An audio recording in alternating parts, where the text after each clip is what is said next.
Hello, my friends. It's Wednesday of Holy Week. It's the 37th day of our 40-day reading challenge. Just a couple days left as we approach Maundy Thursday, Good Friday, and shortly Easter. Today we're in Luke chapter 23, verses 26 through 49. Some of the same events, another perspective, though, than what we read yesterday from Matthew. Today we're in Luke. Something that I thought about as I was reading this, the question that came to mind actually, what would I be thinking about? What would you be thinking about if you were hanging there on the cross? Where would your focus be? Honestly, probably I couldn't think much farther than the pain, the humiliation, the suffering that I was feeling. That just shame that my life was ending this way, my hatred probably for those who have caused this, just the pain, the overwhelming pain that I'd be experiencing. My thoughts wouldn't probably go much farther than that. It'd be so overwhelming and so difficult to focus to see anything else than my immediate experience.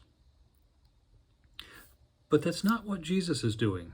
As you read, especially through Luke's account here, his focus is always on others. Several times, even as he's undergoing this indescribable torture.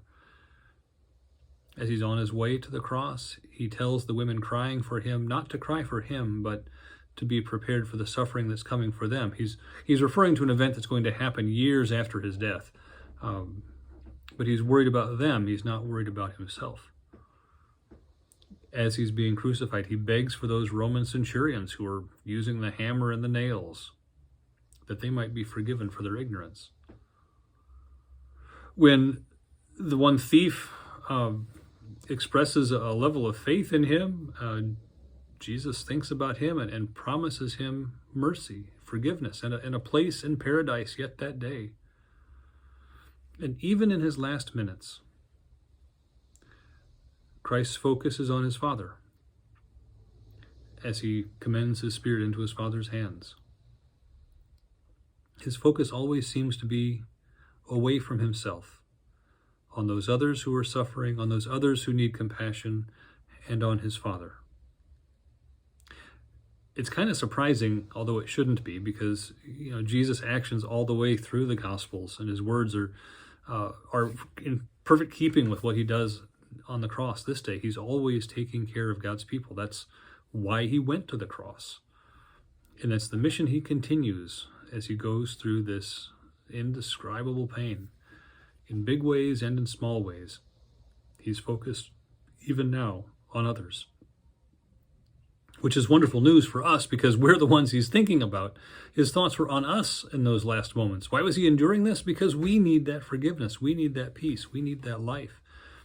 And his focus is on doing that for us. And that wonderful news now, I think, works on us and changes how we think about our world and our circumstances also.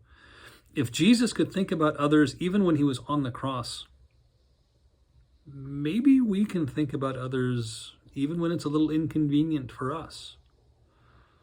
And especially when things are going well for us. Just something to think about today as we ponder Jesus' last few hours on the cross. Tomorrow, we turn to John's Gospel to hear his account of these hours. We'll see you then. God's peace.